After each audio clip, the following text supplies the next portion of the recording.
고용지표가 서프라이즈를 기록해서 뭐 또 고용시장이 들썩거리고 물가가 네. 다시 올라가는 거냐 아닌가, 그러한 분위기에서 12월 물가 자체가 시장 예상치를 좀 상회하지 않을까라는 공포감이 있었고, 그것이 이제 국채금리의 어떤 급등으로 좀 이어졌는데 코어 물가가 떨어졌다라는 것이 일단은 시장에 안도감을 좀 준 것 같고요. 또 한 가지는 이제 코어 물가의 어떤 둔화 추세가 계속 이어지고 있다라는 거는 연준의 어떤 금리 인하의 가장 큰 중요한 요인 디스인플레이션 자체가 여전히 유효하다라는 부분을 사실 좀 뒷받친 부분들이 아닌가 좀 보고 있습니다. 마지막으로 말하면 글로벌 금리를 급등을 이제 견인했던 게 영국인데, 영국 물가도 안정을 하면서 국채금리가 떨어지고 또 미국도 어저께 국채금리가 이제 큰 폭으로 좀 떨어져서 세 가지 정도의 어떠한 그 소비자 물가가 시장에 서프라이즈를 준 것들이 말씀한 안도감, 디스인플레이션 기대감에 따른 연준의 어떤 금리 인하 기대감이 여전히 유효하다.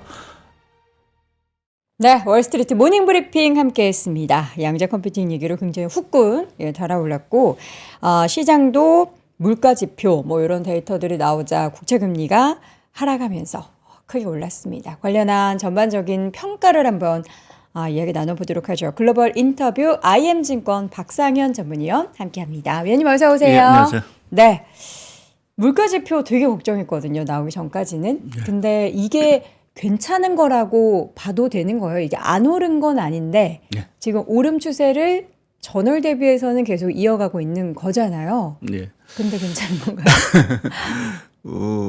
예상 대비해서 덜 올랐다로 우리가 그냥 괜찮다고 뭐 사실 봐야 뭐 되나요? 헤드라인 물가는 뭐 시장 예상치에 준한 부분이고요. 네. 그래서 다만 시장이 이제 주목한 건 이제 코어 물가를 이제 주목을 코어 CPI? 예, 코어 네. CPI를 이제 주목을 한 부분들인데, 사실 0.1% 포인트 이제 시장 예상치를 좀 하회한 어떤 서프라이즈인데, 소폭. 예, 왜 이렇게 시장이 반색을 했을까라는 부분을 좀 생각해 보면. 너무 걱정해서 예, 그나마 맞아요. 이보다 예, 좀 적게 나와서인가요? 가장 그게 가는 큰 원인인 것 같습니다. 저희가 지난해 이제 12월부터 연준이 이제 물가 얘기를 자주 이제 언급을 하면서 이제 네. 물가에 대한 공포가 어느 정도는 좀 있었고요. 그 가운데 이제 나오는 지표들 보면 갑자기 이제 고용 지표가 서프라이즈를 기록해서 뭐 또 고용 시장이 들썩거리고 물가가 네. 다시 올라가는 거냐 아닌가, 뭐 그러한 분위기에서 이제 뭐 미시간대 1년 물자리 뭐 기대 인플레이션 이런 것들이 다시 3%대로 올라가고 또 에너지 가격 자체도 들썩이다 보니까 12월 물가 자체가 시장 예상치를 좀 상회하지 않을까라는 공포감이 있었고, 그것이 이제 국채금리의 어떤 급등으로 좀 이어졌는데, 일단 뭐 헤드라인은 어느 정도 이제 시장 예상치였는데, 이제 코어 물가, 아무래도 이제 코어 물가 자체는 연준이 주목을 하는 건 사실 뭐 에너지라든지 이제 식료품 가격은 변동성이 워낙 크기 때문에 이제 그거를 제가 이제 코어 물가를 사실은 좀 보고 있는 상황에서 코어 물가가 떨어졌다라는 것이 일단은 시장에 안도감을 좀 준 것 같고요. 또 한 가지는 이제 코어 물가의 어떤 둔화 추세가 계속 이어지고 있다라는 거는 연준의 어떤 금리 인하의 가장 큰 중요한 요인 디스인플레이션 자체가 여전히 유효하다라는 부분을 사실 좀 뒷받친 부분들이 아닌가 좀 보고 있습니다. 네. 제가 차트를 하나 뭐 갖고 이제 보여드리겠는데, 이제 특히 이제 서비스 물가 자체가 상품 물가 자체는 다소 좀 들썩이고 있는 부분들이지만, 이 서비스 물가, 아무래도 이제 미국의 물가를 최근까지 크게 좌우했던 것이 서비스 물가이기 때문에, 그쵸. 예, 서비스 물가 자체가 이제 조금 계속해서 둔화가 되고 있다. 더더구나 지금 서비스 물가의 가장 핵심이었던 이제 우리가 자가주거비니 임대료니 뭐 이러한 집값 문제 자체도 여하튼 뭐 완만하지만 사실은 둔화가 되고 있다라고 보면, 연준의 금리 인하를 사실은 재촉했던 디스인플레이션 자체는 유효하다. 그러니까 우리가 일부에서 얘기했던 뭐 금리 인상 가능성, 이러한 가능성 자체가 완전히 좀 소멸되는 듯한 분위기가 시장에 조금은 이제 좀 안도감을 네. 좀 준 것 같고요. 그리고 이제 또 한 가지 마지막으로 말하면, 이제 저희가 뭐 금리가 오르다 보니까 저도 와서 이제 뭐 금리 발작 리스크를 이제 계속 저희가 우려를 했었는데, 네. 어제 사실은 뭐 미국 물가도 그렇지만 또 하나 이제 글로벌 금리를 급등을 이제 견인했던 게 영국인데, 영국. 예, 영국도 어저께 소비자 물가가 시장 예상치를 소폭 하회를 했습니다. 그래요? 예, 그래서 영국 국채 금리 자체도 어저께 큰 폭의 하락을 좀 했고, 네. 그러니까 뭐 어떻게 우연치 않게 좀 물가 우려 또 뭐 재정 건전성 우려 때문에 뭐 영국이나 미국 국채 금리가 급등을 했었는데, 뭐 영국 물가도 안정을 하면서 국채 금리가 떨어지고 또 미국도 어저께 국채 금리가 이제 큰 폭으로 좀 어떻게 떨어진 이렇게 거. 맞죠 다? 하면서 소위 이제 금리 발작에 대한 리스크 자체가 좀 뭐 이게 현실화되지는 않지 않겠느냐라는 기대감이 또 한 번 이제 작용하면서 어저께 뭐 주식 시장뿐만 아니라 뭐 비트코인 가격, 달러와 모든 자산 가격 자체가 어떻게 보면 뭐 달러는 동반 상승하는 뭐 여하튼 뭐 엔화 가치도 사실은 올라가고 하는 이러한 동반 상승형이 있다. 그래서 세 가지 정도의 어떠한 그 소비자 물가가 시장에 조금은 그 서프라이즈를 준 것들이 말씀하신 안도감, 디스인플레이션 기대감에 따른 연준의 어떤 금리 인하 기대감이 여전히 유효하다. 또 한 가지는 금리 발작 리스크 자체가 현실화되지는 않지 않겠느냐라는 어떤 세 가지면서 시장이 조금 짓눌렸던 공포 분위기에서 좀 벗어난 것들이 어저께 주식시장에 좀 큰 폭의 반등을 좀 이끌지 않았나 좀 생각을 하고 있습니다. 이게 보면은 이런 물가도 그렇고요. 계속해서 어쨌든 한쪽에서 지정학적 리스크도 있었는데 이것도 막 휴전 얘기 나오고 하다 보니까 전체적으로 모든 상황들이 우리가 우려했던 것들이 하나씩 뭔가 해소가 된다라는 그런 생각이 들긴 하는데 제가 서두에도 질문 드렸지만 이게 물가가 올라가다가 꺾인 게 아니라 조금씩은 올라가고는 있는 거잖아요. 예, 그게 이제 뭐 이제 전월비로는 이제 소폭 상승을 하고 있지만 전월비. 이제 제가 보여드린 차트는 이제 주로 이제 전년도월비 기준으로서 보여드리는 거고. 전년비가 의미가 있나요? 예, 그래도 추세를 볼 때는 사실은 이제 전년 동월비를 보는 게 좀 더 유효한 것 같고요. 전월비 같은 경우는 여러 가지 이제 요인들. 뭐 근데 전월비 자체도 이제 헤드라인 자체는 이제 에너지나 이제 식료품 때문에 올라간 부분들이지만, 이 코어 물가 같은 경우는 전월비 자체도 조금 뭐 둔화 내진 보합인 사항들이니까요.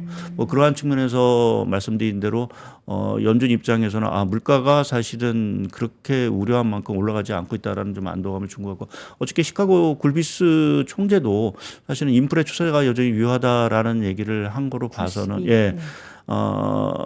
전체적으로 연준이 생각하는 어떤 뭐 아직 조금 더 이제 뭐 다음 달 지표를 또 봐야 되긴 하겠지만 우려만큼 물가가 자극이 되지 않고 있고, 특히 이제 강조드린 것처럼 그동안 이제 가장 물가의 핵심이었던 것들은 이제 서비스 물가였는데 그 서비스 물가 자체가 상당히 하향 안정 추세가 되고 있다. 특히 뭐 고용 시장이 12월 달 상당히 서프라이즈를 보였지만 임금 상승률이라든지 이런 것들은 오히려 좀 둔화가 됐거든요. 이제 그런 측면에서 보면은 말씀드린 임대료 뭐 이러한 서비스 물가를 자극했던 요인들 자체가 여하튼 둔화폭 자체가 유지가 되고 있다. 라는 부분에서 보게 되면 시장이 뭐 아마 그러한 부분에서 좀 안도감을 좀 찾지 않았나 좀 보고 있습니다. 집값의 그 상승세의 둔화는 왜 나타나는지가 궁금하더라고요. 이게 주머니 사정이 안 좋아서 그런가 이런 생각도 들어서 또 한편으로는 이걸 해석을 괜찮다고 해도 되나 싶기도 하고요. 뭐 아무래도 금리 효과를 저희가 무시할 수는 없는 것 같고요. 여전히 높은 금리가 뭐 그동안은 사실 뭐 고용 지표도 좋았고 또 이제 뭐 여러 가지 이제 현금이라든지 이런 유동성 자체 뭐 그러니까 팬데믹 기간에 풀렸던 돈들 때문에 사실은 이제 집값이 어느 정도는 이제 견인을 했던 부분들이 있긴 하지만 그래도 이제 금리 자체가 뭐 모기지 금리가 한때 뭐 7%씩 올라가고 하는 이러한 상황에서 아무래도 뭐 주값이 지속적으로 이제 상승하기에는 좀 금리 부담이 분명히 안을 수밖에 없는 부분들이고요. 또 고용이 지금 뭐 크게 악화된 부분들은 아니긴 하지만 그래도 아주 뜨거웠을 때보다는 사실은 좀 둔화가 되는 이러한 상황들이고 모르겠습니다. 앞으로 이제 그 트럼프 대통령이 이제 불법 이민자를 뭐 추방하고 대규모 이제 이민자를 막게 되면 아무래도 이민자에 따른 어떤 집 수요 자체도 주로 줄어들 수 있다는 기대감이 분명히 이제 집값에 영향을 미칠 수 있는 부분들이 있거든요. 그래서 그러한 것들도 전체적으로 좀 집값 안정에 사실은 조금 기여를 한 부분들이 아닌가 좀 봐야 될 것 같습니다. 네, 항상 좋은 해석 사이에는 또 혹시나 모르는 우리가 놓치는 것들이 있을 것 같아가지고 저는 그걸 보면서 이게 근데 마이너스는 아니잖아. 전월비로는 올랐잖아. 이거 왜냐면은 저희가 한창 그 물가 막 떨어져가지고 이게 금리 인하를 하냐 마냐 하기 그 직전에는 이거 YOY 아니고 MOM을 봐야 된다. 그 얘기를 너무 이제 귀에 인이 박히게 들어가지고 지금은 근데 왜 MOM을 안 보지? 지금 뭐 여하튼 그 당시는 이제 9% 8%대는 거는 일단은 MOM으로 줄어들어야 사실 네. 추세적으로 떨어져야 되는 거고 지금의 관심사항은 뭐 물가 자체가 뭐 다시 아주 큰 폭으로 튀는 상황들이 아닌 상황에서는 사실은 연준이 얘기하는 사실 2%대 물가에 접근을 하나 근접을 하느냐라는 그러니까 어떻게 보면 연간 기준의 어떤 그 상승률 자체가 지금은 더 중요해 보이는 부분들이어서 아마 말씀하신 대로 이제 MOM보다는 사실은 좀 YY의 어떤 수준 이 부분에 대해서 시장이 조금 더 관심을 갖는 부분들이 아닌가. 그러니까 계속 2%가 다가오면 다가올수록 연준은 금리를 계속해서 내릴 의지는 분명히 있기 때문에 그러한 부분에서 좀 시장이 그 부분에 대해서 좀 초점을 맞추고 있는 것이 아닌가 좀 보고 있습니다. 그러면 이제 국채금리 급등, 뭐 금리 발작 요 리스크는 해소라고 이야기할 수 있는 건가요? 그 완전히 뭐 해소는 아직 아니지만 제가 뭐 장담을 하기는 어렵지만 사실은 5% 얘기가 예, 너무 저는 이제 뭐 이전에도 금리 발작 가능성을 좀 낮게 본 분이고 1, 2월 정도로 기점을 해서 조금 금리가 하향 안정화되지 않겠느냐 좀 생각을 하고 있습니다. 물론 지금 시장이 오늘 이제 소비자 물가로 반색을 했긴 했지만 뭐 경계감을 늦춘 부분들은 분명히 아닌 상황들이고요. 네. 그 중에 하나가 사실은 뭐 오늘 이스라엘하고 이제 그 하마스 간의 그 휴전협정이 체결이 되긴 했지만 오히려 오늘 그 WTI 유가 보면 거의 80불까지 갔거든요. 80%. 예. 그러니까 유가 에너지 부분 자체는 이게 아무리 뭐 헤드라인 물가 뭐 변동성이 있다라고 하지만 이 흐름 자체가 유지가 되면 궁극적으로는 다시 물가 쪽으로 그러니까 다른 물가 쪽으로 이제 전이가 될 수밖에 없는 부분들이기 때문에 저희가 뭐 유가라든지 이 천연가스 가격 자체는 뭐 당연히 좀 주시를 해야 되는 부분들이고 또 하나 가장 중요한 것이 이제 다음 주에 있을 이제 트럼프 대통령 취임 이후에 네. 공개될 각종 이제 관세들. 공약들 뭐 우리가 뭐 100개를 지금 뭐 행정명령을 준비하고 있다라고 하는데 정말 그 정도의 행정명령이 사실은 공무원도 나와서 바쁘겠네요. 예. 하는데 사실은 이러한 어떤 행정명령보다 오늘 제가 말씀드린 시장이 사실 조금 우려하는 부분에 대해서 뭐 제 생각으로는 소위 요새 얘기되는 이제 슈퍼 트럼피즘 그러니까 트럼프의 생각과 아이디어를 이제 의미하는 이게 슈퍼 이제 트럼피즘의 리스크 자체에 대해서 시장이 조금 아직은 좀 우려를 좀 하고 있는 것 같고요. 그게 크게 보면 한 4가지 정도로 제가 이제 요약을 좀 해왔는데요. 뭐 화면에 보시면 하나는 이제 신고립주의. 그러니까 지금 뭐 자국 우선주의를 사실은 내비치고 있긴 하지만 또 한편에서 보게 되면 이제 미국은 이제 동맹 뭐 이러한 관계를 떠나서 자기 이익이 있다라고 하면 이제 양자 협상을 하면서 모든 문제를 해결하려고 하는 이러한 형태 자체가 사실은 또 시장이 하나의 또 우려하는 부분들인 것 같고요. 네. 또 한 가지는 좀 저도 사실은 이 부분에 대한 용어가 사실 생소한데 돈로 독트린이라고 해서 그 그림을 많이 보셨을 겁니다. 이거 기사에 나온 거. 그러니까 지금 뭐 캐나다를 뭐 미국으로 주로 편입을 한다. 그린랜드를 뭐 산다, 뭐 파나마 운하를 군사적으로 뭐 어떻게 하겠다라는 이러한 것들이 사실 고립주의하고 개념하고는 또 다르게 트럼프 대통령이 사실은 좀 미국 주변의 지역에 대해서는 상당히 이제 패권을 강화하겠다라는 어떤 새로운 어떤 그 패권주의. 그러니까 소위 이것이 과거 멀로 대통령이 했던 것을 따서 이제 돈노 독트린이라고 표현을 쓰는데 이러한 패권주의가 자체가 좀 강화되고 있는 상황들이고요. 그리고 또 한 가지 꾸준히 얘기가 되고 있는 게 사실 이 프라자 합의 문제입니다. 플라자 합의. 그러니까 아시겠죠? 이제 85년에 미국이 이제 무역 수지 적자가 워낙 심하고 하다 보니까 이제 주요국이 모여갖고서는 이제 엔화라든지 유로화를 대폭적으로 절상이죠. 절상을 시키면서 이제 달러화를 약세를 시켰다. 이것이 다시 되지 않겠느냐. 소위 이제 트럼프 대통령의 별장으로 얘기되는 마로라고 해서 이제 모여갖고서는 이러한 합의를 하지 않겠느냐라는 이제 결국 달러 약세에 대한 어떤 얘기들이 계속해서 지금 나오고 있는 상황들이고 또 이제 뭐 일론 머스크가 지금 뭐 담당을 하고 있지만 이 정보 효율화를 막은 작은 정부를 만들겠다. 이 얘기 자체는 사실은 공무원하고는 상당히 그 갈등의 요소입니다.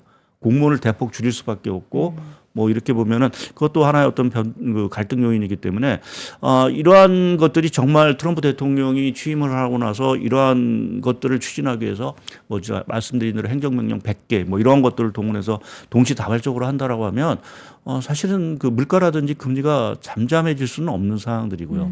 그래서 이러한 부분에 대한 리스크를 시장이 아직은 조금 우려의 시각으로 좀 바라보고 있는 부분들이 아닌가라는 쪽에서 아직 물가라든지 또 금리 리스크, 그러니까 금리 발작 리스크가 완전히 해소가 됐다라고 판단하기에는 조금 이른 시점이 아닌가 좀 생각을 하고 있고요. 네.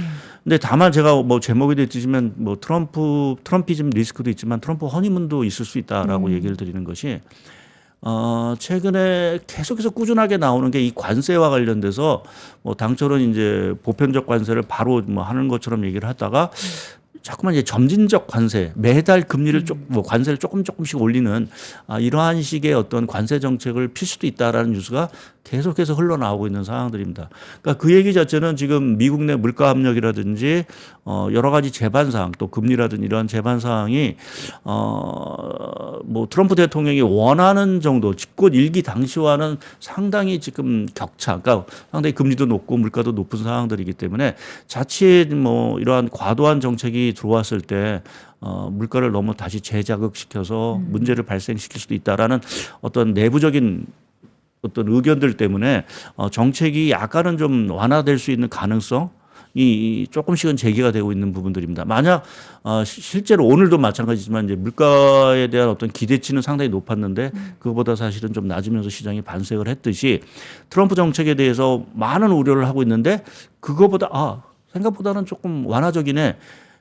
또 조금 뭐 덜 강경적이네라고 얘기가 나온다라고 하면 뭐 물가 리스크라든지 이러한 말씀드린 트럼피즘 리스크 자체가 해소가 되면서 시장에 상당히 반색할 가능성도 사실은 열려 있는 상황들입니다. 그래서 저희가 다음 주에 뭐 취임 이후에 과연 어떤 정책들이 이제 펼쳐질지에 대해서는 조금 봐야 되긴 하지만 한편에서 기대하는 거는 말씀드린 대로 트럼프 대통령은 기본적으로 저물가 저금리를 선호하는 인물이라는 측면에서 보게 되면 네. 정책을 너무 과도하게 펴면서 고물가 고금리 상황을 결국 유도하는 이러한 식의 조금 우를 범하지는 않지 않겠느냐라는 쪽에서 조금 저는 이제 리스크보다는 좀 허니문 쪽을 조금은 좀 바라보고 있는 그런 상황입니다. 네, 지금 보면은 앞서서 우리가 지금 유가 부분에 대한 우려를 잠깐 말씀해 주셨는데 WTI 기준으로 $80 선을 돌파한 가운데 이제 트럼프 행정부가 들어서면 또 유가를 더 많이 또 생산하겠다라고 했잖아요. 예, 그 행정명령에 지금 네. 주요 골자 보면 이민자 정책이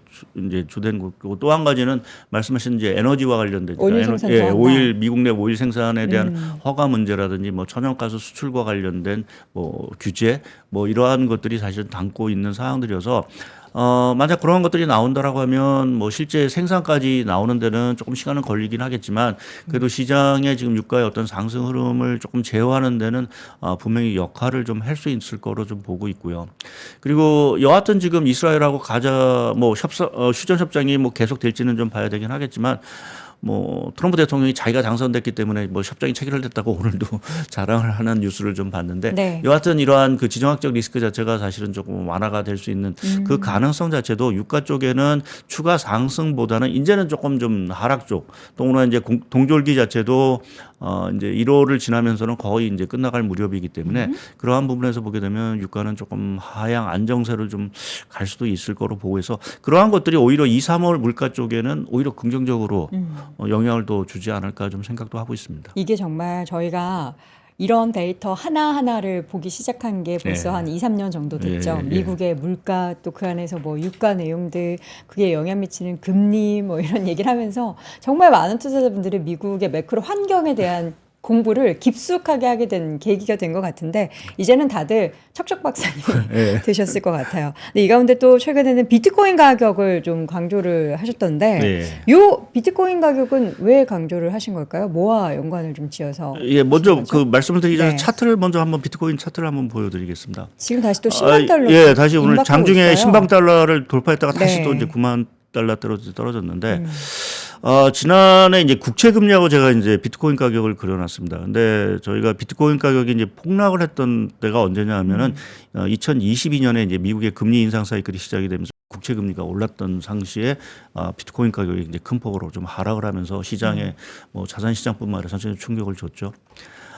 지금은 근데 미국의 국채 금리가 뭐 어제는 좀 빠졌지만 그렇게 올라가는 상황에서도 비트코인 가격 자체는 상당히 이제 견조한 모습을 좀 보이고 있습니다.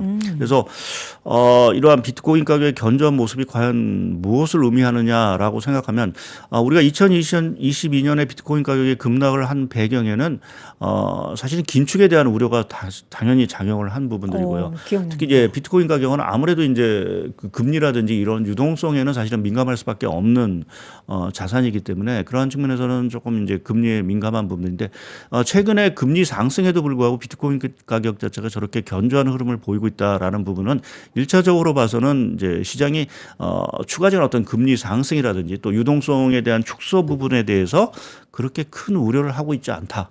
라는 쪽으로 해석을 해볼 수 있는 부분들이고요. 이제 이거는 전체적인 어떤 자산 시장에 있어서 위험 자산 선호 현상이 여전히 유지가 되고 있다. 금리가 올라갔음에도 불구하고 그러한 상황으로 좀 해석할 수 있는 부분들이 하나 있고요.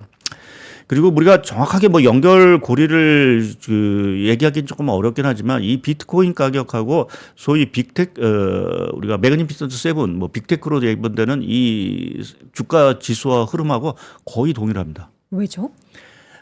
뭐 이게 아무래도 이제 우리가 팬데믹 이후에 이제 본격화된 것들이 이제 비대면 뭐 또 가상 뭐 이러한 그 신기술 또 뭐 AI 뭐 이러한 쪽의 어떤 모습들인데 뭐 이 결국 이 비트코인 이 가상화폐라는 부분 자체도 결국 그 기술 혁신의 하나의 구성 요소로 사실은 저희가 좀 판단을 할 수 있는 부분들이고요. 그래서 우리가 소위 디지털 경제에 있어서의 어떤 핵심의 요소 자체가 이 비트코인 그 어떤 가상화폐의 어떤 핵심도 이제 주축을 이루고 있다라는 측면에서 보면은 네. 그러한 측면에서 이제 빅테크 주가 흐름하고도 이제 연동이 될 수 있다라는 해석을 할 수 있는 부분들이 있고요. 또 한 가지 뭐 굳이 말씀을 드리자고 하면 특히 아까 뭐 제가 뭐 프라자 합의 마라라고 합의 얘기를 했지만 네. 지금 트럼프 대통령 자체가 이 가상화폐에 대해서는 계속해서 정책을 사실은 피려고 하고 있는 상황들이고 그러한 측면에서 보게 되면 이제 다음 주에 취임 이후에도 여러 가지 이제 가상화폐 정책에 대해서 아주 좀 긍정적인 정책들을 이제 내놓지 않겠느냐라는 이제 시장의 기대감이 있을 수 있는 부분들이 결국 이 자산 시장, 그러니까 전체적인 어떤 자산 시장의 볼륨 자체를 상당히 키울 수 있다라는 부분에서 보게 되면 이것이 좀 주가에도 또 특히 이제 빅테크 주가에도 좀 긍정적인 영향을 미치지 않을까 좀 생각을 하고 있습니다. 어느 순간 이 빅테크의 시가총액이 2조 달러가 넘었습니다. 우리나라 시가총액이 2조 달러가 안 되는데.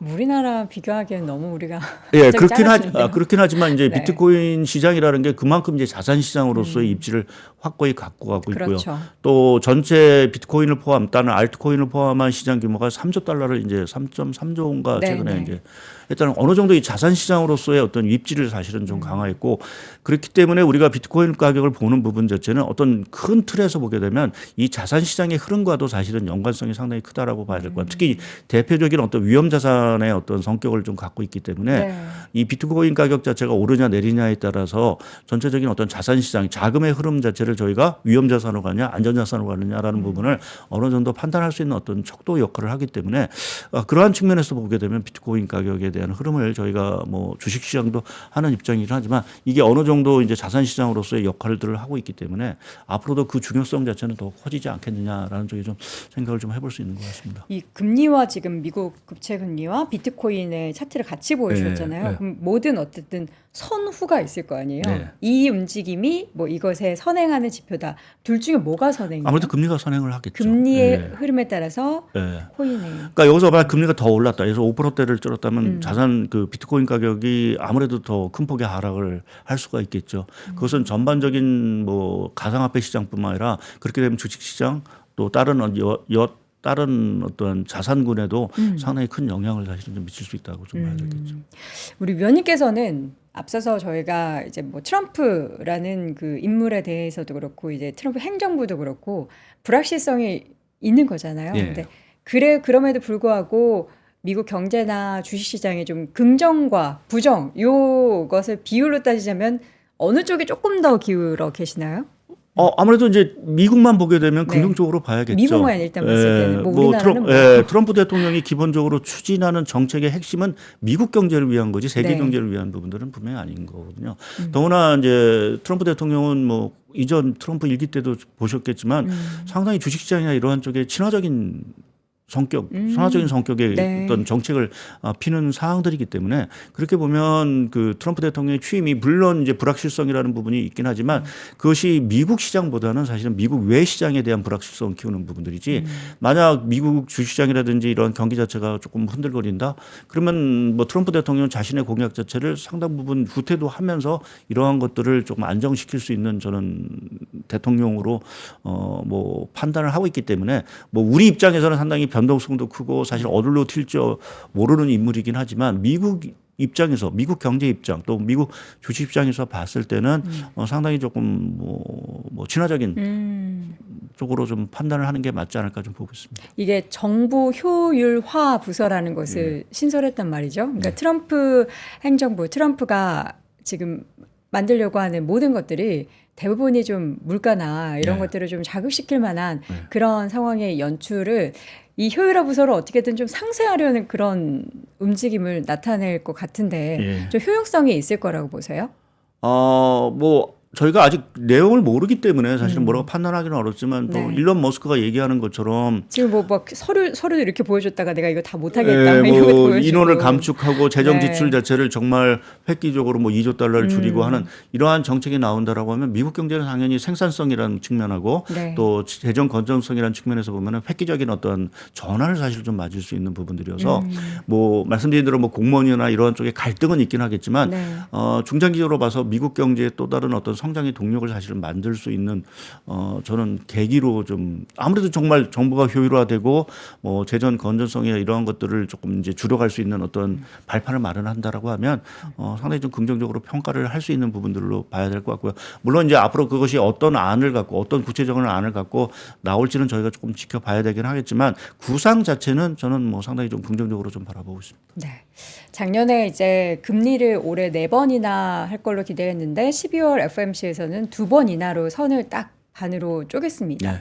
그리고 나서 이제 물가 지표에 대한 우려를 우리가 이거 발표되기 전까지는 너무나 긴장을 했는데 딱 12월 CPI 오픈되니까 이 우려감이 사르르 가라앉았어요. 그러면서 페드워치에서는 갑자기 금리 인하에 대한 그 시기가 5월로 당겨지고 10월이었던 게 5월로, 9월이었던 게 5월로 당겨지고 했는데 이 페드 연준에서 생각하는 만큼의 수준의 12월 CPI인지는 모르는 거잖아요. 네, 그렇죠. 또 1월 FOMC가 돼야지 그들의 발언으로 우리가 알 수 있는 건데 위원님은 어떻게 보시나요? 요거 페드가 인정 1월 인하 혹은 이제 봄 인하 이 정도 수준이라고 보세요?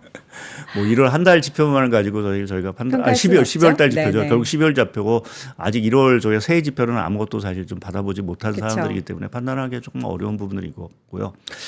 사실은 연준 입장에서 사실 물가 지표도 사실은 중요하지만 저는 말씀드린 트럼프 정책이 어떻게 나오느냐라는 부분이 결국 연준 입장에서 많이 판단을 할 겁니다. 그것이 이제 경기라든지 특히 이제 물가에 미치는 영향들에 대한 어떤 판단을 할 거고요. 네.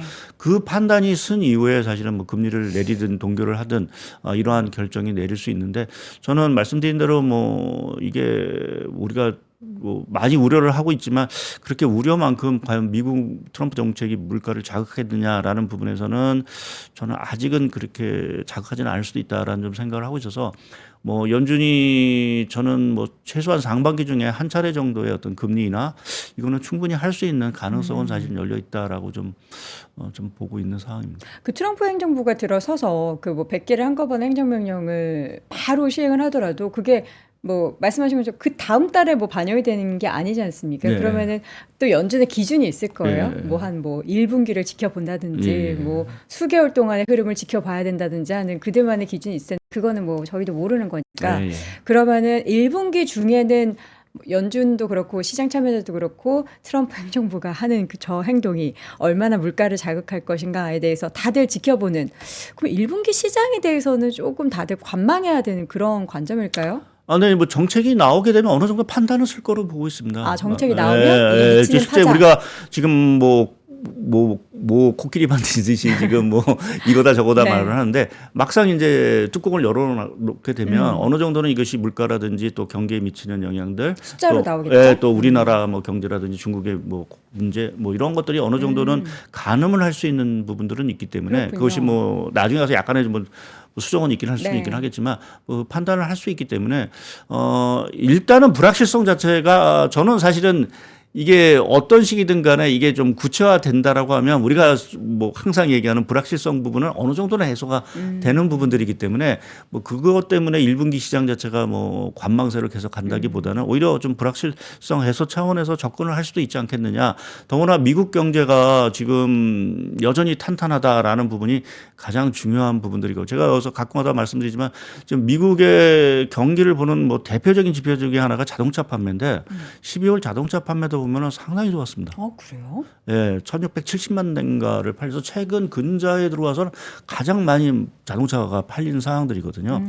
그러니까 그만큼 미국 소비가 여전히 견조하다라는 측면이 결국 주식시장이라든지 기업의 이익에 있어서는 상당히 좀 견조한 흐름을 갈 수 있는 부분들이고, 올해 또 하나 이제 과제 자체가 빅테크들의 투자 자체가 조금 둔화가 되지 않겠느냐라고 했지만, 지금 마이크로소프트니 뭐 주요 빅테크들의 어떤 지금 투자 지출, 캐펙스 투자 지출 보면 뭐 증가율은 줄어들었지만 생각보다는 상당히 올해 규모 자체가 큰 규모를 계속해서 투자를 한다라고 얘기를 하기 때문에, 그러한 측면에서 보면 경기, 투자, 또 정책에 대한 불확실성 완화, 이러한 것들이 해소를 좀 종합해 보면 미국 주식시장 자체는 뭐 연초에 조금 뭐 관망세를 보여주긴 했지만 다시 좀 상승 흐름을 좀 탈 수 있는 그러한 상황들로 다시 좀 전환이 되지 않을까 좀 보고 있습니다. 네, 그렇게 된다면 우리는 1월 20일 트럼프 당선인이 이제 대통령으로 취임을 하고 나서 바로 이제 행정명령을 뭐 몇 개를 뭐 어떻게 하는지에 따른 데이터들이 주르륵 나오게 되면 그때를 확인을 하고 1분기 시장이 과연 추가적인 상승을 할지,